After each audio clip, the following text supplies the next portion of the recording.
guys, my name's Josh and welcome back to another video from Infinite Vibrations. Today I want to bring up a new video and it's going to be independent musician success stories, where we showcase the career of an independent artist and show you some of the strategies and tactics they've used to gain success in the industry. This week we're going to be looking at independent artist Funke and the Two-Tone Baby. Now Funke is a solo independent musician who beatboxes and uses blues music and fuses blues music with electronic sounding beats, and he's a really sick solo artist who has garnered a lot of success in the years he's been operating his career. So yeah, today I'm going to take you through Funke's career, and then at the end I'll summarise some of the strategies I think he used in particular to reach the state in which he now is in his career, and he's now currently recording his 4th studio album and I can't wait to hear it. But let's get into it. So Funke is now 32 years old and he left college at 21. During his time in college he didn't have the best of times because he chose the wrong subject. He actually chose to do performance studies, which is a mix of dance, drama and music, and he said that he doesn't really act well, neither does he dance well, so he didn't get the grades he wanted to, unfortunately, to get into uni from that college course. Seeing all of his mates leave for uni made Funke feel really alone during that time, and he went from college to a job in a call centre for about a year, and it was this time in his life where he realised he wanted to do something a little bit more exciting, and he still had his eyes set on a career in the music industry.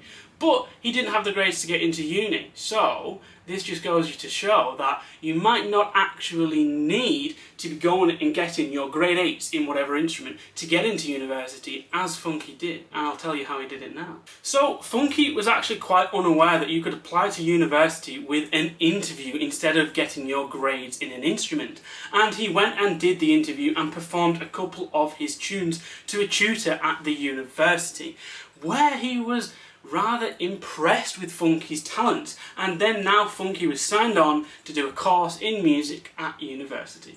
So after seeing his band go off after college when he went to his call centre, Funke started writing songs solo. And it was a Jules Holland show where he actually saw Katie Tunstall using a loop pedal, and he simply fell in love with it, and he wanted to use it as a tool to help with his songwriting. So much so that Funke actually demonstrated the use of this loop pedal in a 5-minute performance for one of his courseworks at uni, and again the tutor was rather impressed with what Funke had to play. The feedback he gained from his tutor enabled Funke with the confidence to continue to pursue a career in music. And he actually says that his career has grown with the growth of his rig. From a loop pedal, he now has multiple keyboards, a chaos pad and a drum machine, and he even beatboxes. And this is now coming up to his 4th album where he has all of these things. But I'll take you through the journey where he started from a mere loop pedal to this enormous DJ-esque rig, which now garners him a lot of success in getting onto the festival bills. So this was phase 1 of Funke and the Two-Tone Baby, and throughout his final 3 years at university he would continue to hone in on his niche that he had found, being a loop pedal artiste. Towards the end of his university career, Funke realised that he wanted to make a career out of this, so he decided to start getting on the bills of his local music scene in Kent, and he started playing blues and folk events, and it was these two genres that I feel really pushed Funke into the music he performs today. It was actually the synergy between his loop pedal and blues music which really allowed him to hone his craft, because he says that when you write loop pedal music, more than often, not always, but more than often you have to write within the same key of music, and it was blues music that fit this bill perfectly. So armed with a loop pedal and his blues music, Funke then set off performing his new array of tunes to the local pubs. Throughout this time, Funke found himself building a repertoire and the beginnings of building a fan base. And his music was actually comparable to the sound of a four-piece band, because he made such an enormous wall of sound, he could compete with these bands, and this was another key to the success of him getting on festival bills. Throughout this time and throughout the gigging experience he had gained, he became good friends with fellow loop pedaler guitarist King Size Slim. Now, at first, Slim thought he was kind of stepping on his turf with a similar act to what Slim had been performing to his fans, but the two formed a very strong bond through their love of blues-driven loop pedal music. He began chatting with Slim about how he made money from his gigs, and Funke was very surprised to find that Slim made around £150 per gig he did at a pub. And it was this time that Funke realised he could have a career in music, because he could do gigs, so however many gigs a week, earn £150 from each, and have a pretty good salary at the end of the month. Before this, Funke had been doing open mic nights. As well as this, he had also done the classic pay-to-play for exposure. But it wasn't until the revelation he received from Slim that he realised he could get a PA, get a car, and go and do as many gigs as possible. Phase 2 of Funke and the Two-Tone Baby had begun. Expanding on this, Funke got his entrepreneurial hat on and begun categorising different contacts from venues. As well as this, he began developing his brand and even got some press shots so he could promote his shows. And then he set about emailing down his list of contacts on these venues. So he went about emailing all of the people he had categorised on his contact sheet. And funnily enough, the first person he actually emailed, which was the Chambers venue in Folkestone, actually replied to him straight away, and Funke had secured his first ever paid gig for £200. From this, Funke went on to book 150 gigs within that same year. At one point, Funke had even done a 200 gig sprint in the space of 1 year. These first years of relentlessly gigging was the time where Funke begun to hone his craft, and was when he begun to feel like he was on his way to a fully fledged career in the music industry. He actually cites what he was doing at this time as rather interesting and unique, but not inherently good. As well as this, he was also competing with your average blues-based cover bands, whereas much of his material was a mesh of blues and looper and experimental stuff. And this was a lot different to those blues-based bands. He actually says how some people used to look at him as if he was insane, a mad musical scientist, if you will. However, there were always those 2 to 3 people who knew about music and complimented Funke, and this was what pushed his confidence further to continue pursuing a career in music. And that just goes to show that you never know who you talk to could actually have a very positive knock-on effect. So if you're ever at a gig, compliment the musicians. Believe me, they'll love it, and you'll make their day. A piece of advice from Funke is to learn to be bad, especially in the beginning, because it is that process of being bad before you become good which is what is going to enable you to hone your craft. He said that gigging so relentlessly showed him what works and what doesn't very, very quickly. And gigging in the pub scene, as you can imagine, he needed a bit of a tough skin for that, because not everybody liked what he was doing. But it was these two pieces of experience which I think really benefited Funke in the later years of his career. And if he hadn't gone through that process, I don't think he would be as a strong musician as he is today. From all of these gigs, Funke began gaining more contacts within the industry, as pub goers would recommend him to their friends who organised festivals. And he says that you've got to be a yes man in that situation. If you see an opportunity, take it, because you never know where that opportunity will lead to other opportunities. You don't know who's turning up to these gigs. You don't know the people that they know. You could be gaining contacts every which way and where from any other opportunity you might come across. So take every opportunity you can. At this point in his career, Funke had recorded his first album at university, and this was the main piece of material he was using to promote throughout the duration of all of these shows. After 7 years of relentless gigging, more doors had begun to open for Funke. He had the opportunity to support some bands on their European and Bahrain tours. As well as this, he had actually begun to play at other festivals in the UK, most prominently Glastonbury Festival. As well as this, Funke had begun to garner himself quite a dedicated fan base, and this was due to the amount of gigging he had done previously, the legwork he put in at the beginning of his career. Because he had done so many different circuits in so many different areas of the UK, people knew him from the south to the north, and people wanted to pay for his shows. They wanted to pay to see this guy. All of this work he had put in previous was now beginning to pay off. Phase 3 of Funke was now here, and this would see him propel into more festival slots.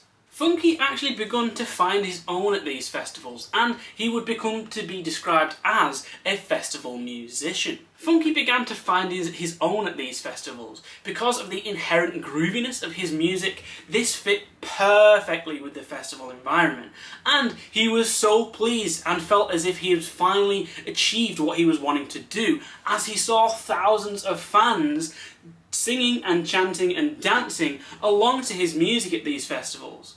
And he had begun to become known as a festival musician. His reputation had got him to a point where he was known as a festival slot. And then, as well as this, building relationships, going to these festivals with the organisers, the sound engineers, and generally just being a polite and approachable person, garnered him the access to come back to these festivals year on year. They wanted to book Funke again and again because of, one, how good of an act he was, and two, because he was just a generally nice person. Come Funke's second album, he wanted to expand his rig even more, with a filthy lower bottom end as he describes it, and this would see him gain more fans in the electronic music scene, as this new bottom end which he gained from his keyboard would show off to the electronic fans that he was able to pull off a rave-like experience when performing his music at festivals, which again is a perfect fit for these festival bills. And it was actually at this time that Funke wrote his hit Not Enough Bonobo,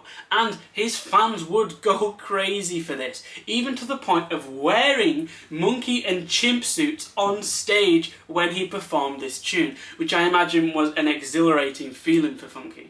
The song was actually social commentary with incredibly charming vocals and very quirky hooks, which Funke thought nothing of. He actually placed this tune at the top of his second album, and fans would begin to see this as a fan favourite. The album of which was actually released in March of 2015, and then he begun to play his festival slots in May. To his surprise, when he began to play Not Enough Bonobo, the fans actually recited the lyrics back to him, and I actually feel goosebumps for Funke right now talking about it. Being Funke in that position, having your own lyrics chanted back to you. Like, this is why musicians do what they do. Funke had finally achieved something which every musician wishes to achieve in their career, and this was an awesome, awesome, awesome achievement for Funke. This galvanised people to flock to him at these festivals, and in the summer of the same year he released a music video for Not Enough Bonobo, and this would be something which fans would remember for years to come. Even 5 years down the line now, fans still come up to him and talk to him about this video, to which he replies, "That was a long time ago, mate." But fans have got tattoos of this song. Fans adore this song, and it is seen as one of Funke's hits. It even got to the point where somebody bought a life-size giant monkey for Funke, and he had to take it home in his tour van, which I imagine got some very crazy sights down the motorway. Funke now began writing his third studio album, Denzian, and he wanted to move away from the trope of being a bit of a one-hit wonder with Not Enough Bonobo. He would write songs Doppelganger and Dance Till You Drop, which would be received in massive applause from fans, with Dance Till You Drop actually being one of my personal favourites.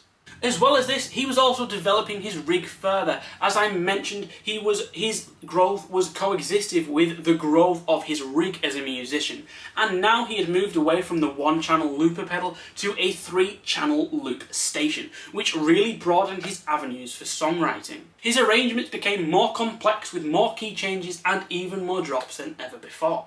The keyboards, synths and drum machines he was now adding to his music increased the wall of sound he was able to produce. Even beyond that, that was considered a four-piece band anyway. And this would see him being able to land headline slots at festivals because he could produce the sound of a band. This is one dude doing this all by himself.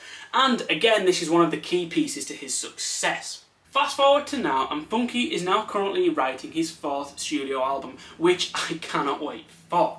And in lockdown, he has also produced some fantastic covers, spinning it on his unique signature sound, from covers such as the Fratellis, Depeche Mode, and even the Black Keys. I, for one, cannot wait for his new material. And once COVID-19 is over, one of the first festivals I book, damn well better make sure that Funke is on that bill, because I want to get out there, see that dude, and have a bit of a dance after all of this rather dark stuff from COVID-19. Something to look forward to, at least. So now let's break down some of the tactics I think which has garnered Funke so much success over the years.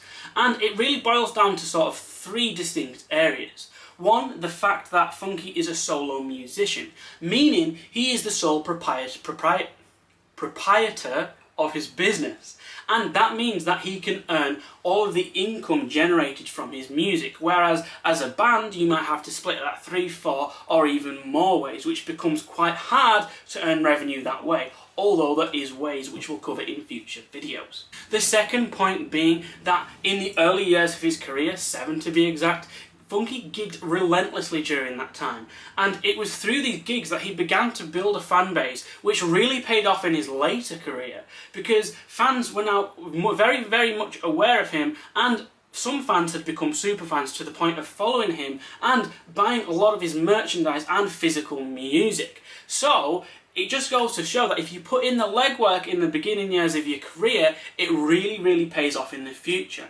And this was one of the reasons why he was able to get on festival bills, as well as him having such an awesome sound as a solo musician. The fact that he was able to produce the sound of a band says a lot for Funke, and I think this is one of the best keys of his success. He can do these festival slots, which bands usually do, because he produces such an amazing wall of sound that other solo artists simply can't produce. So much so that he has also said that his rig is so unique that he finds people simply can't cover his music because they don't know how to approach it. And on one hand, that's a great thing because nobody can copy him. On the other hand, it would be awesome to see some Funke covers. But it just goes to show that you can be very successful as a solo artist if you are very inventive with the way in which you make music. And the third and final point, which I think is one of, again, the most important points, is the fact that Funke had a lot of entrepreneurial spirit when it came to his music career. Don't forget that once he left university, he began categorising different contacts of different venues and then scrolled through them trying to get on these pub gig lists to try and earn a bit of a wage from his career.